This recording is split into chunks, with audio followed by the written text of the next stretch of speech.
Tēnā tātou katoa, e ngā rangatira, e ngā manuhiri, tēnā koutou, nau mai, haere mai ki te hui, karanga mai ki te kaupapa o te rā, ko te tumanako ki a pai tō noho ki kone, no reira, tēnā koutou, tēnā tātou katoa. Good afternoon, everyone. A very warm welcome to our panelists and all of our guests who have joined us today to talk about kickstarting the transition in New Zealand. My name is Emma Geard. I am a member of the Directors' Duties and Corporate Governance Subcommittee of Lawyers for Climate Action, who are bringing you this webinar today.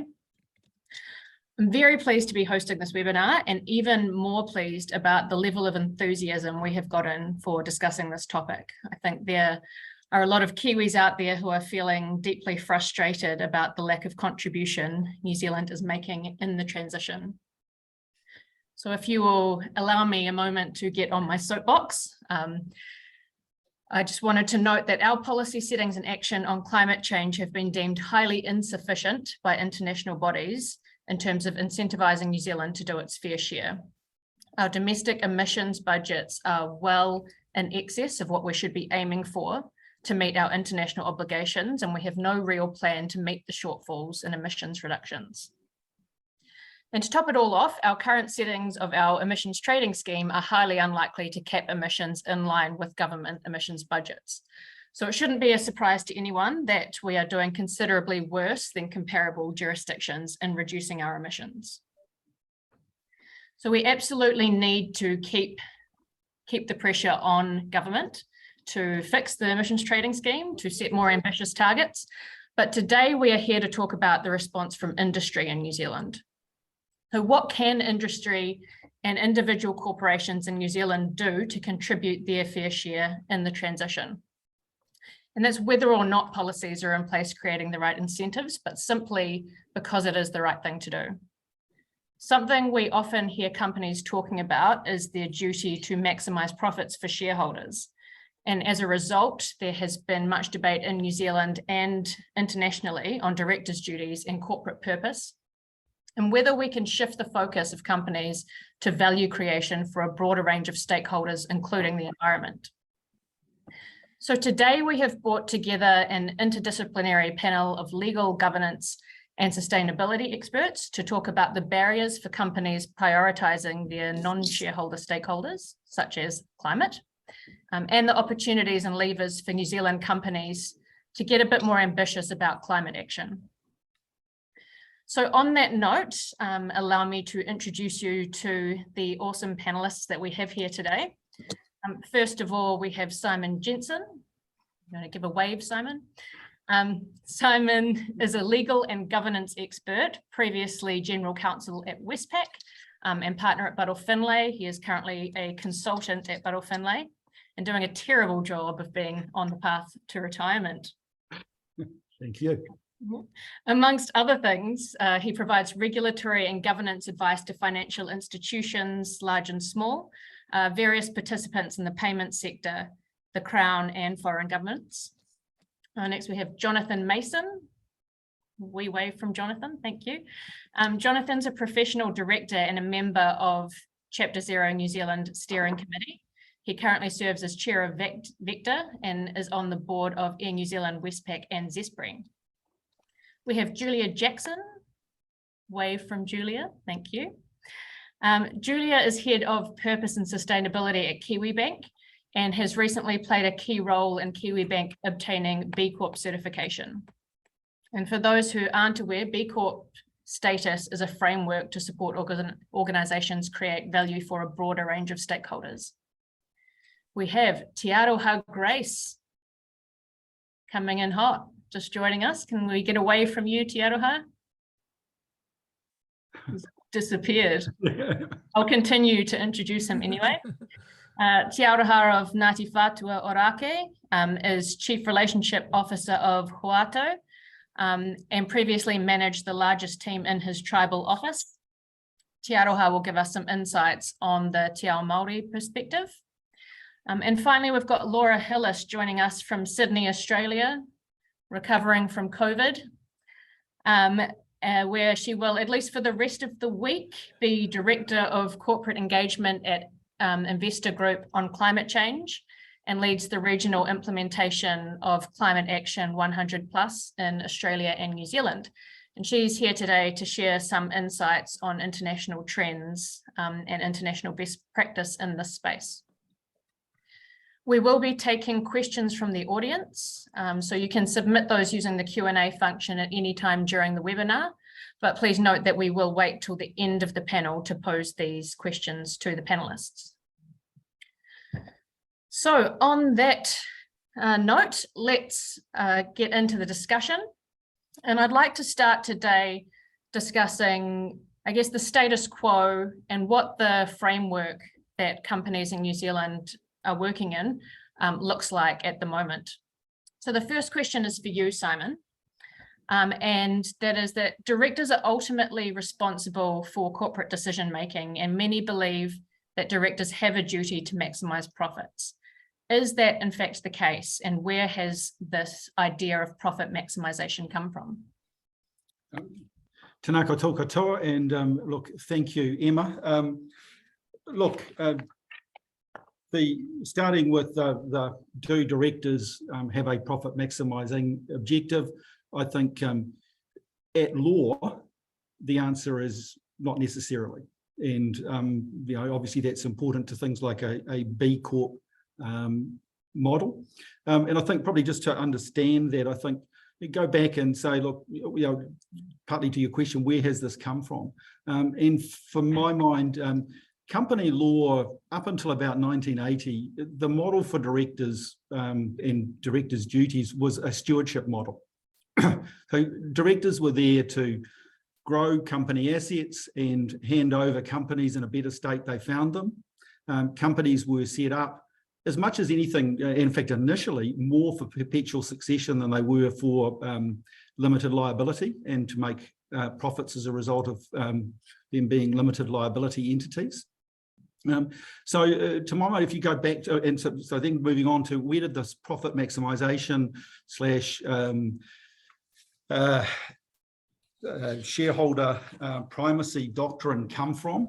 I mean, it's not a legal doctrine, it's an economic doctrine. It came out of the Chicago School of Economics in the 1980s. It was Milton Friedman, and it arose out of a view of economists based on an agency view that companies were acting as agents for their shareholders, which I don't think has ever realistically been the legal position. It also coincided with an era of massive change, Reagan tripling the size of the US deficit and stimulating the economy like it's never been stimulated before, combined with the fact that electronic trading made its started in the 1980s, so people no longer turned up to trading rooms to trade shares, but they could do it all electronically. So you ended up with more predatorial behaviour, which led to a view that companies were there to maximise profits, and if they didn't, then company boards would get fired and companies would get swallowed up by someone else and stripped and profits earned. But I don't think that has ever been the pure legal position. I mean, if you go back to the core principles, companies are people, right? They have all the rights, largely attributed all the rights, powers and privileges of natural persons. And if you use that analogy, people don't profit maximize, or at least most people don't. Most people will make a level of profit or income that suits their needs, but they also act for moral reasons and social reasons in terms of how they behave. And if companies are people, then that's entirely appropriate. And to my mind, and just to use a sort of a parallel analogy, and you're seeing a reasonable amount of these days, companies adopting a Tau Māori strategy or adopting te reo in companies. I'd be disappointed if the company boards were running a rule roll of that, going, look, are we doing that because it's a profit maximising thing? Are we doing that because that's the way in which we're going to maximise our return to shareholders, as opposed to taking a view that it's the right thing to do? It's the morally right thing. It's where we as a company want to behave, and where we as directors of the company believe is the right thing to do, even if it doesn't maximise profits. And same thing applies in relation to climate action. I don't think directors' duties or directors are confined to consideration of climate solely in the context of the risk that it poses to their organisation. They are perfectly entitled under existing company law to take a wider view of their role and to say what is the socially responsible thing to do in relation to climate action, and adopt, if you like, what I think is the more conventional model, which is a stewardship model. We're not here necessarily to maximise profits, but to grow the assets and leave this in a better place than it was before. I doubt whether any court in New Zealand would have a problem with that. And in fact, to my mind, again, it starts to align much more with Te Ao Māori principles of kaiatianga. Sorry, I always have struggled with it, but where the Supreme Court have been very clear, a number of those judges, is that New Zealand equity is going to develop more in the context and overlay the English principles with Te Ao Māori principles. So I don't believe that the starting point that the law is a problem, and that the shareholder primacy doctrine is the legal doctrine that directors need to apply, and that a profit maximising one is the one that they need to apply. Great, thanks, Simon. Well, should we move to Jonathan Mason next, potentially with a right of reply from a practical director's perspective? But specifically, Jonathan, could you talk to us about, we know that climate change is starting to move up the board agenda. How are directors thinking about it? And specifically, how are they thinking about, or are they thinking about doing their fair share and significant emissions reductions? Good. So, ko Jonathan Mason toku ingoa, tena koutou, tena koutou, tena koutou katoa. Introduction. I'm going to do two things: respond to the question, but also give a little bit of a right of reply. I agree with what Simon said. And I think if we look back, the big challenge for boards, for profit boards, is that if we don't do better on climate change, capitalism itself will come into more and more question.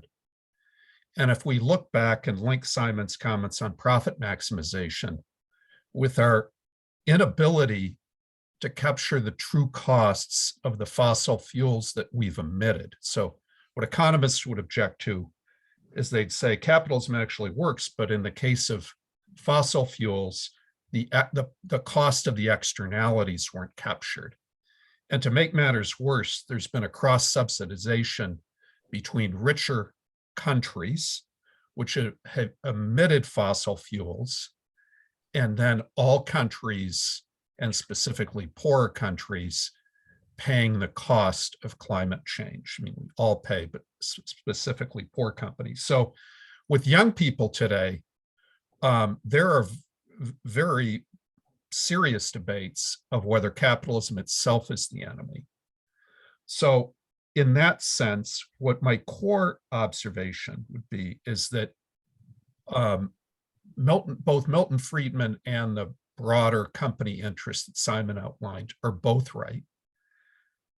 But what I change it to is climate change action should be in the long-term interests of the shareholders.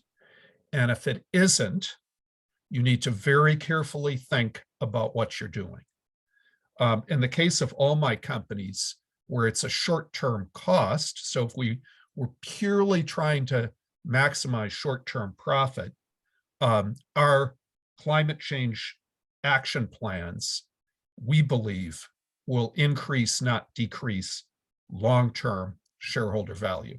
And I'll give an example of how this works. So I'm going to come back to that, but now let me talk about what the landscape, as I see it, is within New Zealand companies and New Zealand boards. And there are distinct sets of companies. Let me start with the most positive. There are companies who see climate change as a big increase to shareholder value. So, for example, as chair of Vector, with the introduction of electric vehicles, we are looking at a 40 to 50% increase in electricity demand. And that's the biggest part of our business. That is, I mean, we wouldn't want to, we don't look at, gosh, how are we going to ever pay for this? This is just a clear profit driver. It's going to increase our profits, and we need to get ready for it and allow our consumers, our users of electricity within Auckland, to be ready for it. Then there's a middle category where there might be costs to climate change, but it really doesn't offer a huge challenge to the business model. Property companies I put in that category, or banks in that category. There's things that we're going to have to do as a bank, but it doesn't undermine our core business model. And then there's a third set of companies.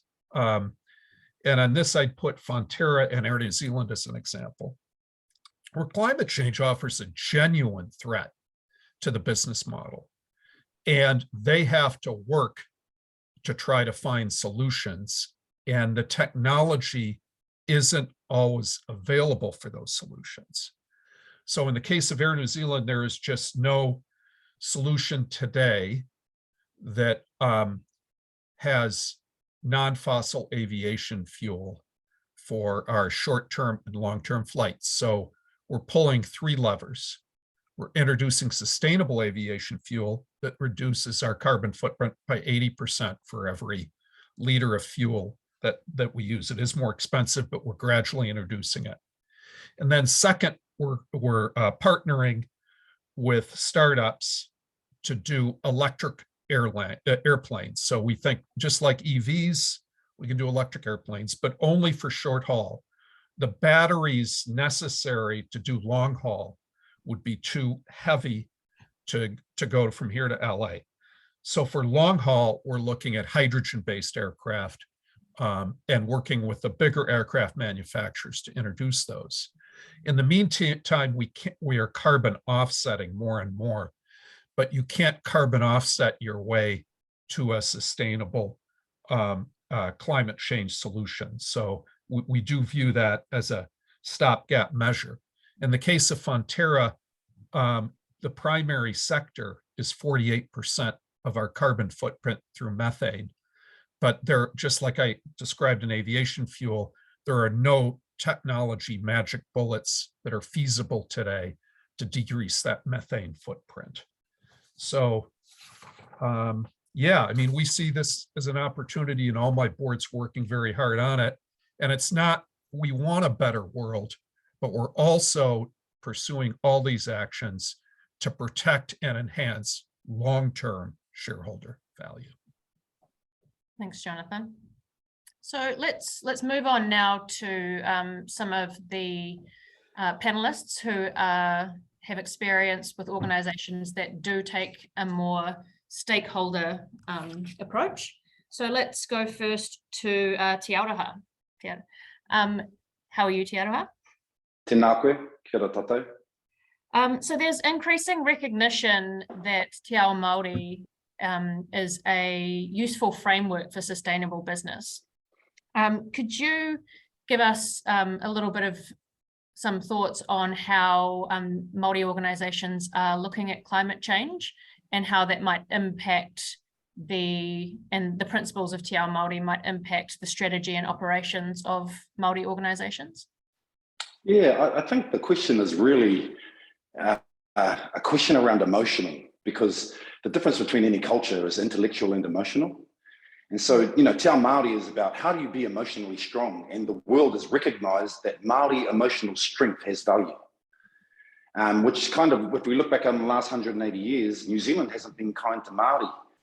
And so it's now asking for favors on something that hasn't been kind of treated that kind. So this is about emotionally tethering to the eco-society around you. And that's what an excellent Māori does. This isn't done in an isolated educational construct either. It's done as a part of life. You go sing the songs, auntie takes you to the garden, and it's just no regular class every Tuesday at 3 o'clock or anything like that. It's just part of life. And so you don't discover some of the values of those things until you're like 48 at my age, because they offer, and you can extract some wisdom from some of the actions that were taken. So Māori governors that are excellent at being Māori come as an agent of their society, or their eco-society, I call it. It's not just the human one. They have these abilities, which we all have, but business often doesn't allow us to speak about it. And that is, the Māori excellentists have an ability to convene time and space beyond the moment and beyond the location. I can call in a mountain into a hui, and everyone there believes I can. In fact, I get hired to come and do that. But it's not the higher ability, it's the, oh, how do I learn to do that? And it keeps being an outsourced program rather than a program that's taken on. And so what we do when we do these things, sing the songs, practice the sound waves, etc., is we're generating a psychological wealth through invoking our own self-love content. So most Māori governors resemble someone who is able to love themselves and are generally trusted on that basis. And they fought hard to be excellentists at being Māori, and many demonstrate excellence at being Pākehā. So you're actually, I think your hunt is for some of these unapologetic biculturalists to give you some of the insights. And they will tell you too that it's about an emotional thing. And some of the patterns I see is suddenly Te Ao Māori is not only just cool, but it is demonstrating that it is of value. And an intergenerational shift that Māori make and have always retained, they want business to learn as well, because it's the idea of how do you understand the taonga class thought. And for those people who don't know what a taonga is, the closest word to it is something that's precious or an artifact. And you know, artifacts can be made immediately. For example, if I had a glass of water in front of you and I asked you what it was, you'd say glass of water, but if Beyonce touched it, it suddenly changes state. Well, Te Ao Māori gives me language that allows me to talk about the Māori and the mana, but in my Western pedigree, you know, it's suddenly just, I can capitalize on it. I can go sell the cup, or I can keep it and hoard it. But in Te Ao Māori, it gives you reasoning as to why you want to hoard it. And I think that language matters in a world where we're having such powerful cultural overlays as we are. I believe the issues of climate change, sustainability, diversity, and the other unfair issues confronted by the likes of women, by minorities, are actually the same issue of domination. Domination is an attitude, and last century neoliberal values now resemble a domination plan. And for this reason, I think capitalism, to our previous speaker's point, its reputation is taking a hit. So we as Māori absolutely believe and understand transactions with the world are part of the world. But how do we have deeper relationships with the taonga around us? That's how you move from an asset to a taonga. You have an intimate level relationship with that object, that subject or idea. And social media offers the idea that we can create many shifts in society at scale, but I think the cultural shifting required is pretty scary for a world that's in a cultural war. And I think it's not a technical problem. It's actually this emotional one, and Māori just happens to be in the right lane to go hang some emotional issues on. Yeah, so what are some examples, do you think, of like Te Ao Māori culture that helped? Well, I've been in a massive fisheries hui, right? Where everyone was talking about the fish, there's a problem with the fish. Well, I watched all of these iwi in 10 minutes make a decision that was going to impact them to the tune of $130 million. They were prepared in that moment, any consultation with their deeper tribe, to defend the ocean and the fish. That's emotional. You can't get trained that. And so I think, you know, and I'm constantly being asked, how do you have this deep emotional connection? It's like, well, here's a pepeha. You know, a pepeha is a beginning modality of having a relationship with icons around you of nature.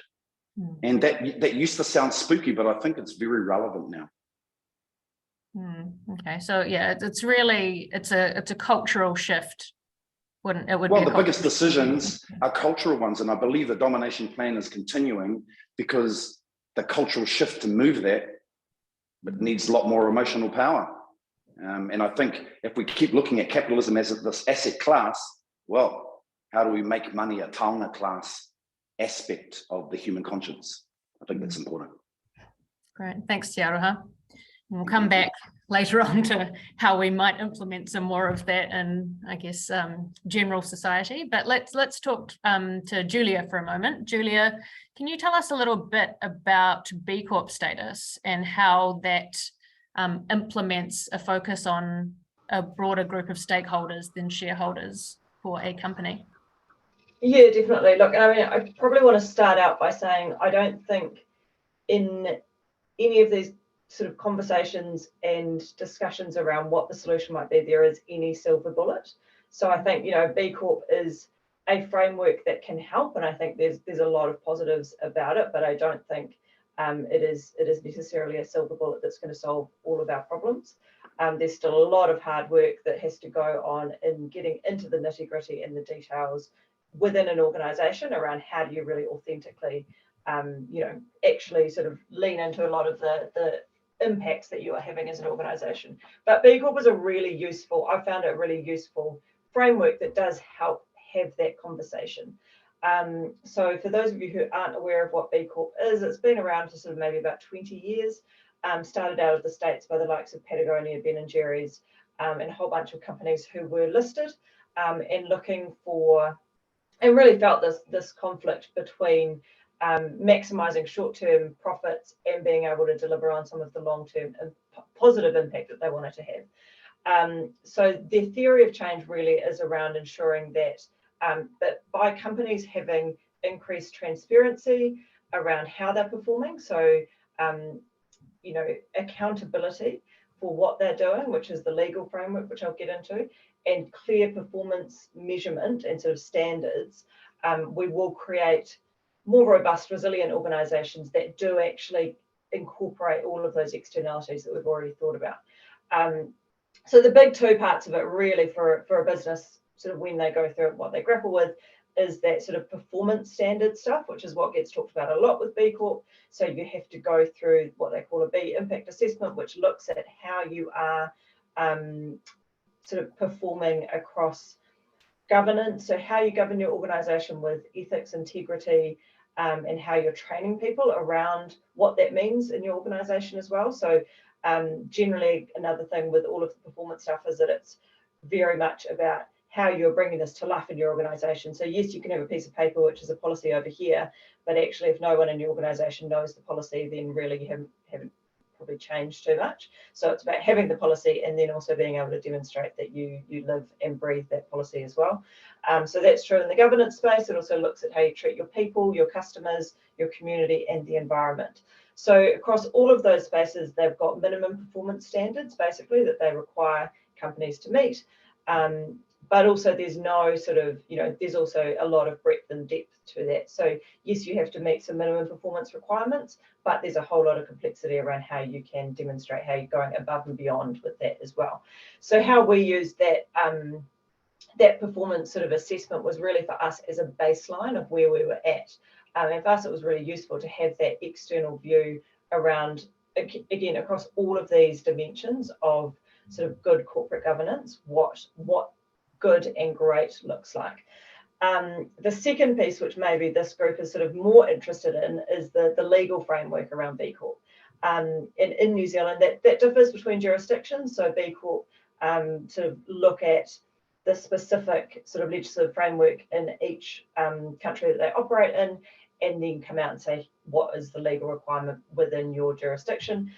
In New Zealand, what has been sort of required is that organisations amend their constitution to formally recognise that the purpose of the company is not just about making profit, but it also includes having a positive social and environmental impact. And the company is able to sort of, sort of articulate that in a way that is appropriate for their company, but it has to do that. And B Corp will review your constitution to make sure that the wording is appropriate. And then the second part is the stakeholder consideration clause. So again, this goes into your constitution formally, whereby you are saying that as part of sort of your decision-making framework, you will consider the impact that your decisions have on all of those stakeholder groups. So your shareholders, your people, your customers, your community, and the environment. And so what's really interesting about that is that it does, it's quite a, I guess it is a very legalese type approach to sort of creating and enforcing change, but that does flow through, right? And it does actually, again, create this sort of baseline from which we know that we need to actually start doing things differently and implementing the systems within our organisations to make sure that we are living up again to what we've committed to in our constitution. And so how you do that is very much up to each individual company to figure out. Obviously, B Corp will give you some support in that, but again, it goes down to sort of what's right in your company to ensure that you are doing that. But for us, it's about going, well, how do we help people when they're writing board papers so that our directors have the right information so they can make an informed decision? How do we help them to go through that and actually do that assessment around the impact that this decision will have on all of those stakeholder groups? That's something that maybe we expected people to do in the past, but now what we're doing is actually ensuring that people in our organisation are doing that and that information is being brought through. Now, I'm not saying we're perfect. We're definitely, it's a work in progress for us. It's definitely something that will grow and evolve over time.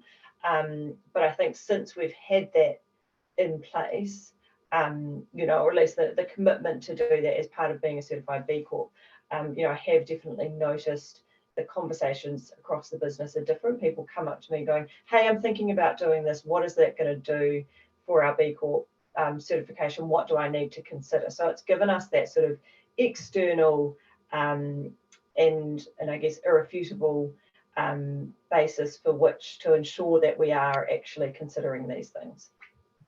Yeah, and a level of accountability as well, which Totally. is a bit of a struggle with directors' duties, and we might get Simon to talk to that a little bit later. Great, thank you. And Laura, we'll come to you before we get into the crux of the discussion on how we can start to really influence companies, what levers we have to do that. Can you tell us, you've worked on this from an investor perspective, what are, I guess, portfolio companies, what are they doing to accelerate the transition, or what's happening internationally? What would you say is best practice? Yeah, thank you so much, and thank you for having me. I'd just like to acknowledge that I'm dialing in from unceded Wurundjeri land here in Melbourne, and pay my respects to can't speak, it's the COVID, the traditional custodians of the land that I'm dialing in from today. So for some context, my work has been really focused on working with institutional investors and engaging with some of the heaviest emitting companies in the world. So thinking like ExxonMobil, Glencore, very big, very high emitting companies. And we engage with 14 ASX listed companies on climate risks and opportunities. There's probably a couple of things I'd highlight. The first is, as we've already talked about in the New Zealand context, companies globally just aren't under a lot of pressure from governments or regulation on climate yet, but they are under a lot of pressure from investors and from civil society. And so I think most of the progress we have seen has been a result of that rather than necessarily a result of really hard-hitting climate policy, which is, I think, what we all want to see and really the direction that this needs to go in longer term. The one thing I'd say that's been hugely influential on the investor front is, firstly, once the Paris Agreement got signed, a whole bunch of investors looked at their portfolio and went, okay, what's going to happen now? What does decarbonisation look like in the context of returns for my portfolio? And they started running different analyses on this. And what you see is that under lower temperature scenarios, so say a 1.5, you get a lot less loss. You get a lot of loss in energy stocks, but you don't get a lot of loss anywhere else. Whereas you chuck in like a 3-degree scenario, you just have absolute carnage in terms of returns in your portfolio. And I know that's a really stupid reason, frankly, to act on climate change, because really, who cares what your portfolio is doing if you're living in a 3-degree world? We really probably won't have a lot of companies or a lot of civilization really in a 3-degree world. But that is really the kind of starting point that I think a lot of investors came in on. They were thinking, what does this mean for our portfolio, and how can we be resilient in the face of whatever kind of climate change brings and what the transition brings? And one of the things that's been super influential is there's this idea out there about an inevitable policy response. This work was pioneered by the Principles for Responsible Investment, and I really recommend having a look at it if you're not familiar. It basically posits the idea that once the social and physical impacts of climate change become overwhelming, which they probably will this decade, there will be no choice but to enact quite sharp and strong climate policy across a lot of jurisdictions globally. And what that will mean is a lot of companies are going to be unprepared. So that's really part of the reason why, and part of the argument really, that investors and civil society are taking into companies these days. We're going, look, it's coming, you know it's coming, and you really need to start getting prepared for it. The other argument I think companies are hearing a lot is you need to actually be at the front foot of this so that you can actually capitalize on the opportunities of the transition. Some companies are well placed to do that. I would say, for example, a lot of Australian mining companies are very well placed to capitalize on opportunities, whereas there are a lot of energy companies and particularly oil and gas companies that are probably less well placed and they have a more challenging transition pathway. But that brings me really to the answer to your question, Emma, which is more around like, what are companies doing to respond to this? And there's probably two big things. The first one is we're seeing a lot of companies putting out these end-to-end transition plans. I wouldn't say just because a company puts out a transition plan, that means it's in a good place. Some of these transition plans are not worth the paper they're printed on, frankly. They are not credible. But one of the really good things that we're seeing now is that a lot of companies are offering shareholders a vote on their plans, which is a really good way of just seeing what the market thinks of that plan. I'll give you two excellent examples we've had in Australia recently. Santos and Woodside put up their votes for a plan. They're both oil and gas companies. They have a super hard transition pathway and they're undiversified oil and gas companies. They don't know how to do anything else. They've been doing the same thing the whole time. And neither of them have really provided a really clear sense of where they're going post 2050 when you assume oil and gas will either be phased out or phased down so much that a lot of companies will no longer continue to operate. But both of those votes got significantly lower votes than what we were seeing globally. So what we're starting to see is, I think, a bit of kind of shareholder backlash against plans that aren't as credible. So we put out some guidance about what we see as being really credible in terms of transition plans, things like science-based targets, having a sector-based approach, not relying too much on offsets, things like that. You can have a really deep look at that if anyone's interested. But I think what it really shows is that we're entering a phase where investors, civil society, and hopefully eventually governments are not going to be putting up with as much bullshit as they were in the past, which I think speaks to one of the questions in the chat as well around, you know, greenwash and using some of these terms. My personal favorite is green gas. I really do not appreciate that term. But a lot of these terms are ill-defined. And so the really key thing, I think, for the next phase of engagement with companies on this topic is going to be making sure that these plans are really, really credible and actually aligned with the science. Great, thanks, Laura. So let's kick into the discussion about how we kickstart the transition in New Zealand. So should we come to you first, Simon? You know, you're saying that companies can take a broader approach. They can take, you know, a moral decision in terms of how they approach climate change. So what do you think is driving boards at the moment? Why is there still a lot of short-term profit focus? Look, and probably Jonathan's in a better place than I am to answer what's driving boards at the moment. But to my mind, I think it does go back to what Jonathan was saying before, is we've been through an era where there's been a lot of short-term focus on profits as opposed to long-term outcomes for companies. That has been driven as much as anything by investors, because ultimately directors' duties get enforced one of two ways. One, when the company goes broke and somebody sues the directors because otherwise the company, because the duties are owed to the company acts through the directors, otherwise the directors are suing themselves, and that never happens. Or they get fired by their shareholders and the funds managers. So it really, to the extent you need to do anything, it's to lift it up a level to the shareholders. And most of the fund managers are there looking after people's funds for the long haul. You know, they're pension funds who are looking after people's assets that potentially are looking for a 40-year time horizon.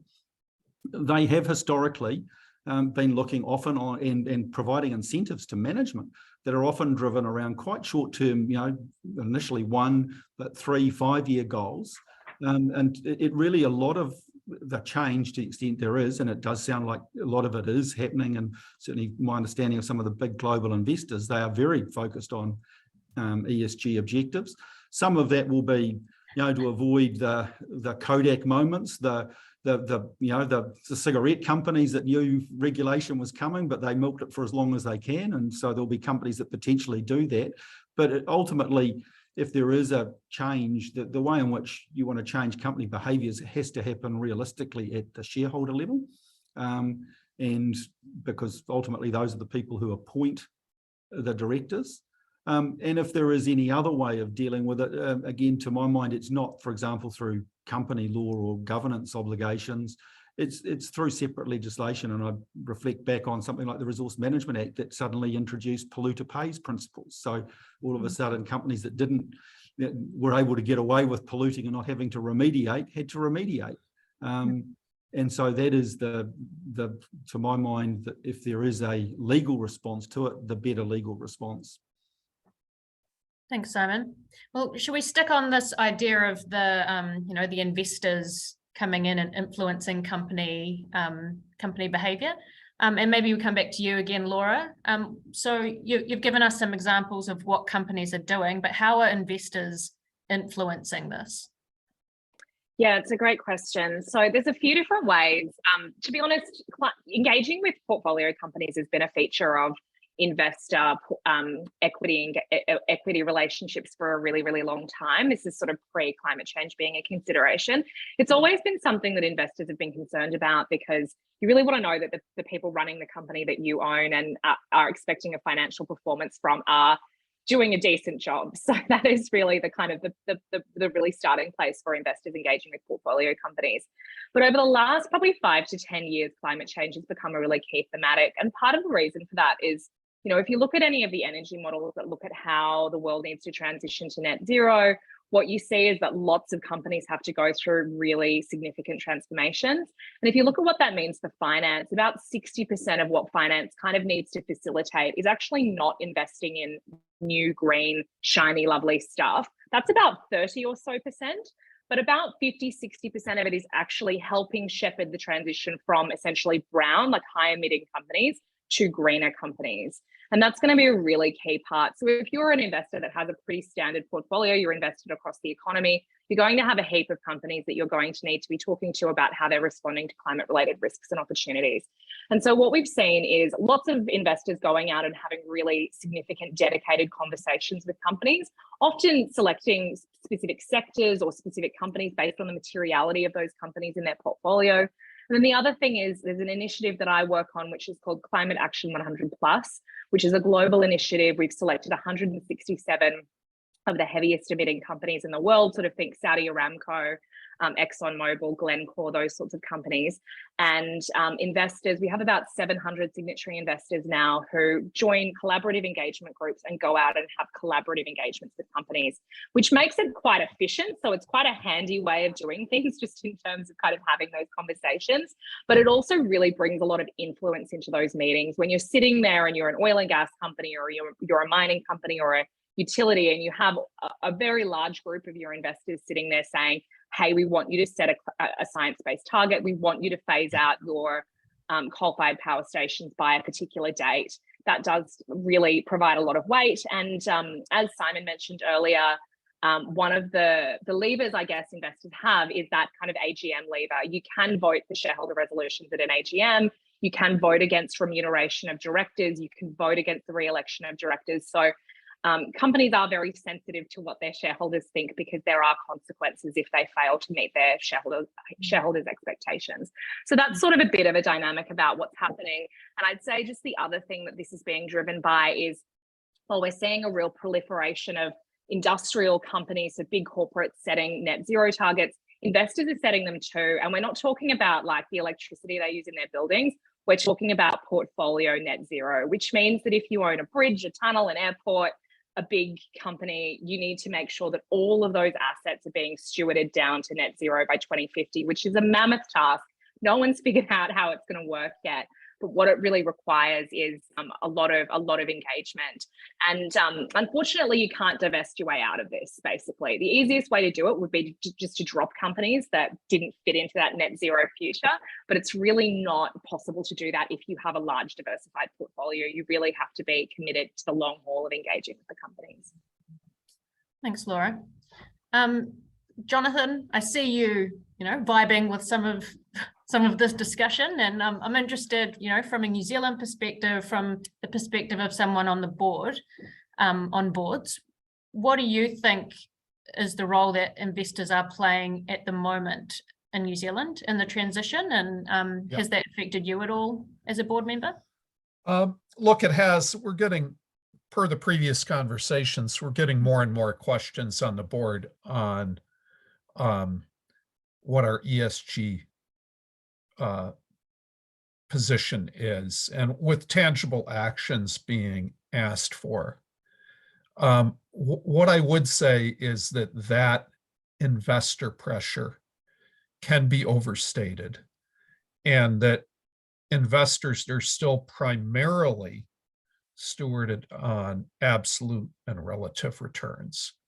So, for example, to give an extreme is if you went to investors, institutional investors, fancy ones that say they love climate change action plans, and said like, well, we're not going to do that well financially for the next 5 years, but we're going to be the best in the industry on climate change,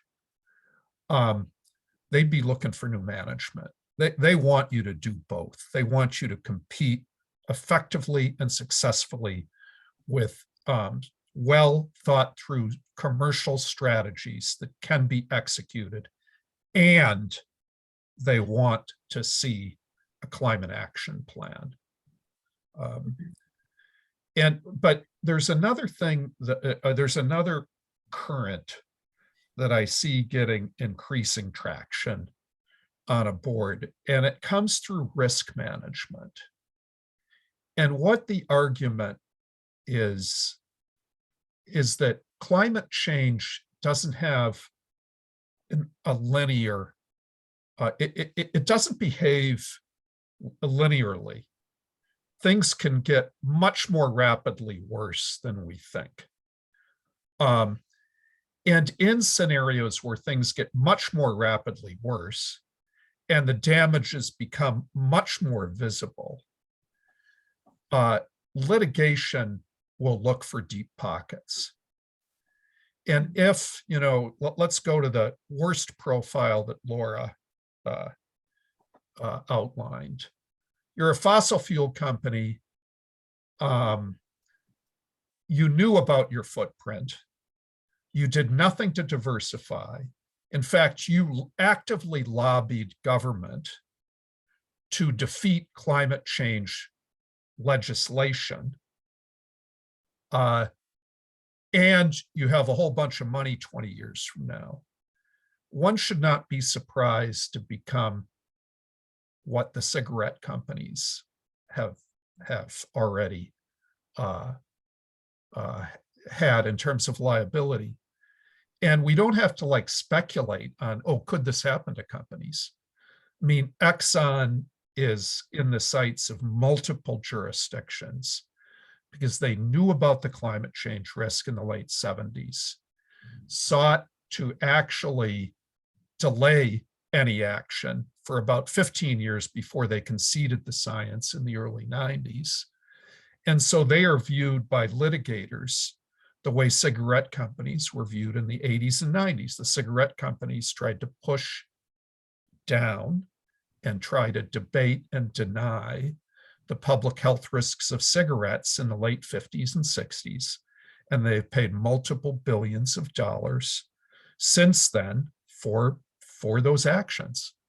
And so to get back to the point, sorry I meandered there, but it's on a board, you look to manage risk to the company.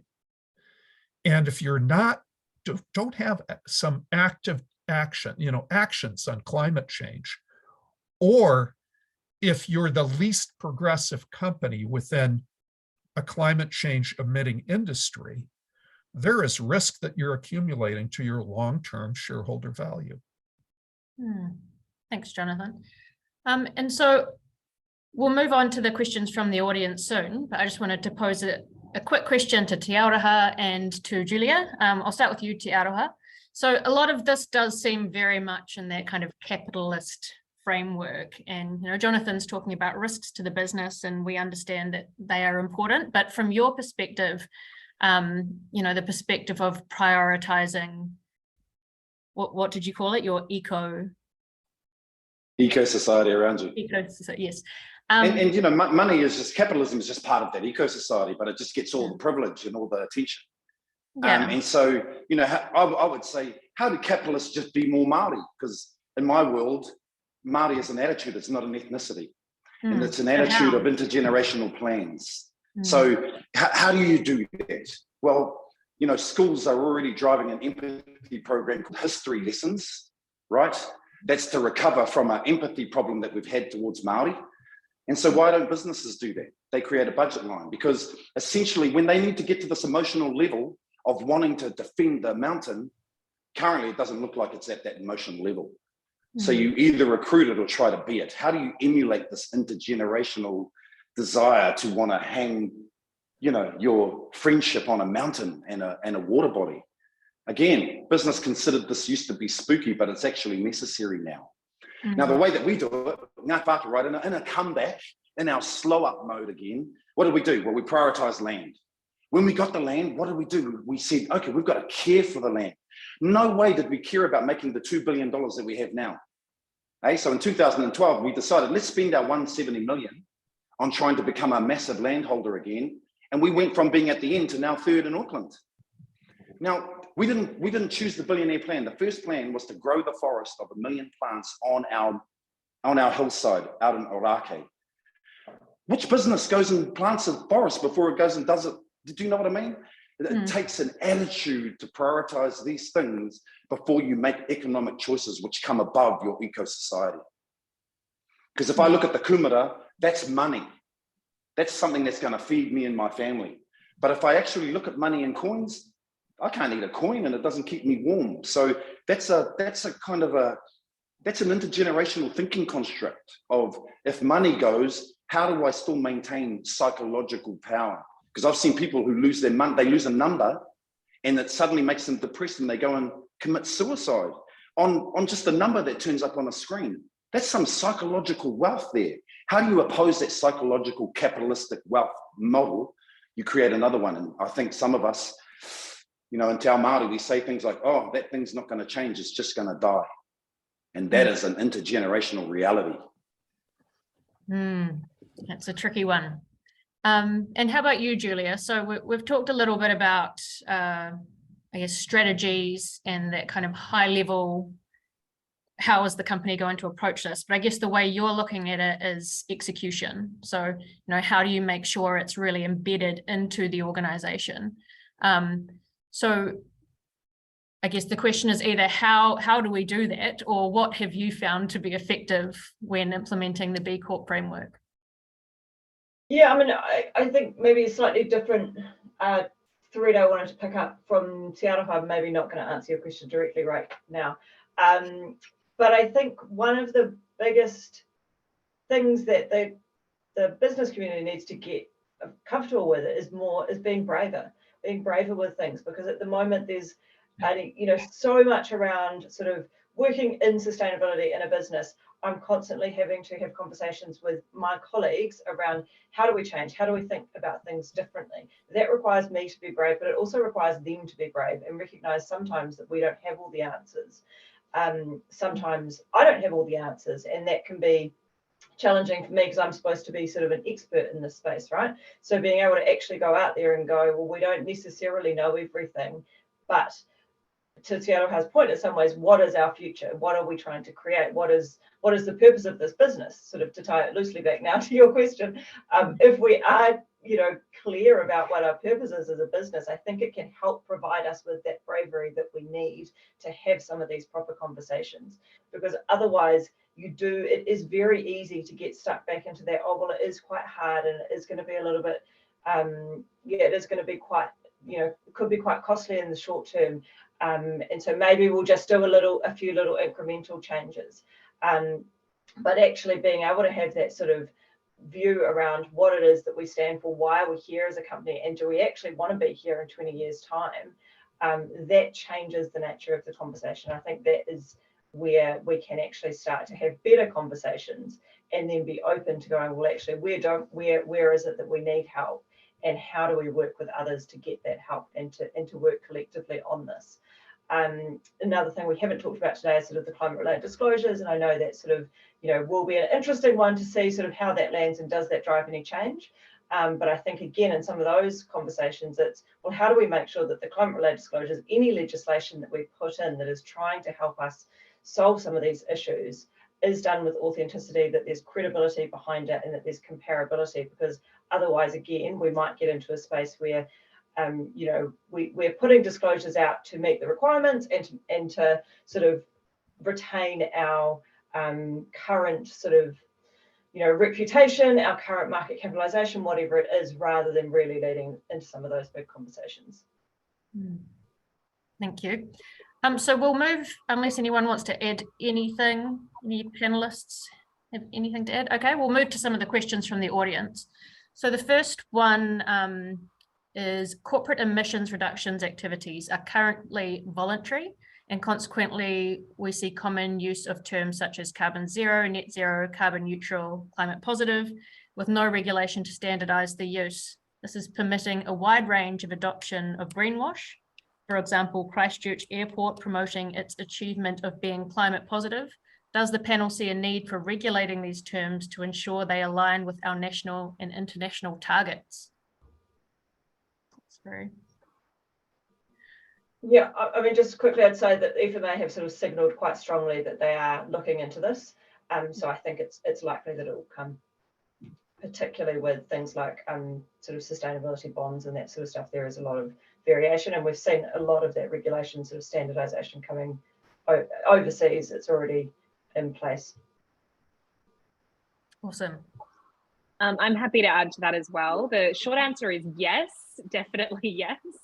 But the longer answer is there's a whole bunch of this going on. My personal hate is the Paris aligned. Our targets are Paris aligned. And we've proven it to you by drawing this completely stupid graph that makes no sense and is not based in science at all. There's a lot of that going on. I think there's a few different ways it needs to be dealt with.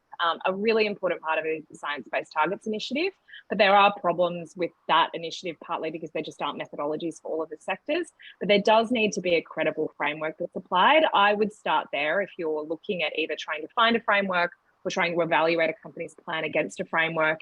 And the other one that I'd recommend you have a look at is the Transition Pathway Initiative, which does also have methodologies that you can use to assess companies.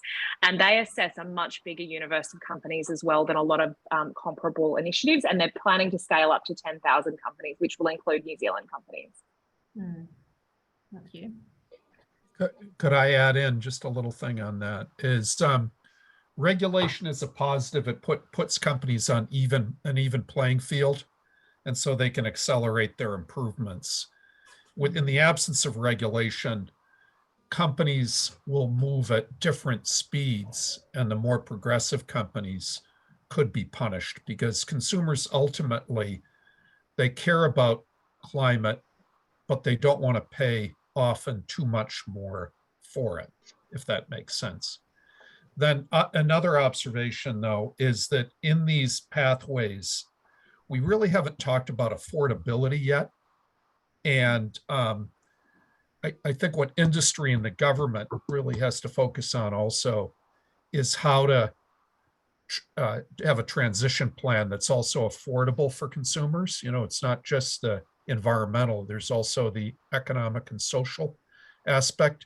And a specific example on this is that in our move to get out of fossil fuel for passenger transport, that's pretty important for the New Zealand economy, sort of 30% of our carbon footprint. But affordability is the big issue. If we went and bought used petrol cars, sent them to the dump, the replacement cars for EVs are still at a much higher price point. And so there's an active role for industry government partnership to have a meaningful transition plan in the areas that actually offer the most promise. Thank you.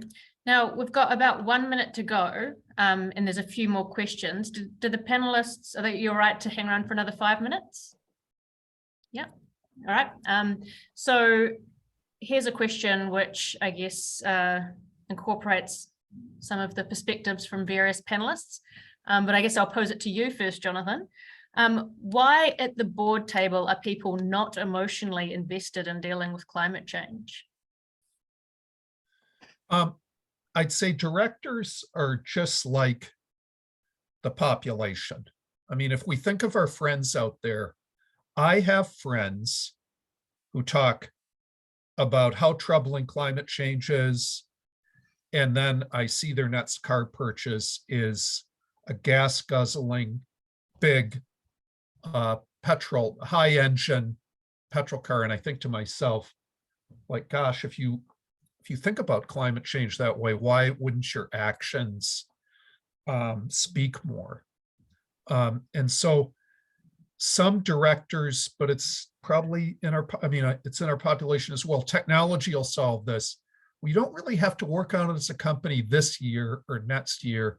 We'll write up some good stuff, and but we'll get saved by technology. What I do is every year I read 1 to 2 new books on climate change and force myself to read them and think about the world that I want to give my grandchildren. And I consider climate change the existential threat of the 21st century. And I think Laura talked about how bad 3 degrees could be.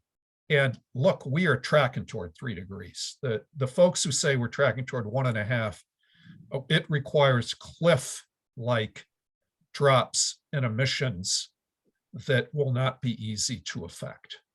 So sorry for the long answer. Directors are just like the population. Some are very passionate, and we try to convince fellow directors to be more progressive and more active, but others need persuading. Right, let's have one more question. And on the note of the need for very drastic reduction in emissions, how do we ensure that investors and shareholders have expectations of their portfolio companies that accord with the science? i.e. not only investor pressure to phase out, but investor pressure phasing out before it is too late. Does that make sense? Would you like happy to start? Yep. Yeah. So I think there's probably a little bit of debate on what the science says for different sectors. And part of that is because of energy models. There's lots of different models out there that sort of take you to net zero by a particular point, and some of them are global, and then some of them can be applied to particular economies or particular geographies. And so I think there is a little bit of valid debate about that.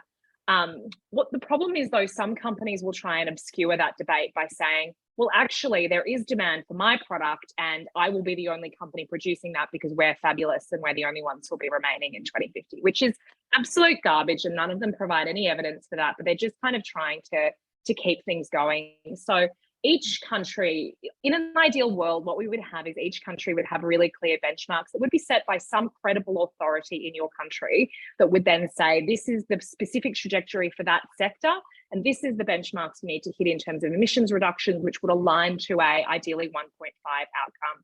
In the absence of that, what investors are doing is they're trying to kind of cobble things together on their own. So what we're using is a combination, as I said before, of using things like the Science Based Targets Initiative, the TPI initiative that I mentioned before, and also the CA 100 Plus initiative that I'm a part of has developed its own set of benchmarks, which we use to basically assess whether a company is on a credible transition pathway. It's not perfect, it has lots of problems, and it's not a solution in the absence of kind of having a government pathway for that. But I think that's really where we're at the moment in terms of trying to get investors to really hold companies to account around what a science-based pathway looks like. So in the absence of government regulation, do you think there is any scope for kind of industry self-regulation? I think so. I mean, part of the thing that I mentioned at the very beginning around like that inevitable policy response work is that this is coming, and it's going to come really thick and fast for some sectors that just aren't prepared.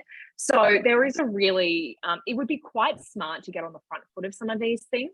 I've heard whisperings in the oil and gas industry, for example, that they're looking at kind of self-regulating or setting up their own framework on methane emissions, because even though governments just don't seem to care at all about methane, which is insane given how problematic it is from a global warming perspective and how much unaccounted for methane the oil and gas industry emits. The industry has picked up that this is going to happen to them if they don't do it themselves. So they're starting to think about doing it themselves. So I think that's really important. I'm nervous about industry self-regulating though, because everyone is always going to choose what's easiest for them. So I think that's where it becomes continually really important for investors, companies, industry associations to all work together. And I think the other thing is, and we've had a bit of success doing this in Australia, is getting businesses and investors together to go to governments and say, hey, you need to be doing this. We can't do this without you. So you need to get on board and join the party. I don't know how much of that's been happening in New Zealand. I'd be interested to hear, but it's certainly worked for us in Australia, where we've had a pretty challenging policy landscape. Great, thank you. Well, I think we'll wrap up now. Do any of the panelists want to give any final thoughts on how we solve this problem very quickly? Just be more Māori, everyone. Be more Māori. Māori. There was a politician who said New Zealand should just be one people, and he was right. We can all be Māori. Kia ora. Te aroha. Great, thank you very much. Lots to think about. So thank you very much to the panelists. Thank you for your time and your preparation and coming here today. Thank you for everyone that's joined us. We will be making this recording available if you want to watch it again, and we've been writing up notes which we will publish on our Lawyers for Climate Action website. So hopefully this has been a bit of food for thought for people. We've not solved any problems today, but we've started the conversation. Well, supported the conversation, and let's keep that going. So thanks very much, everyone.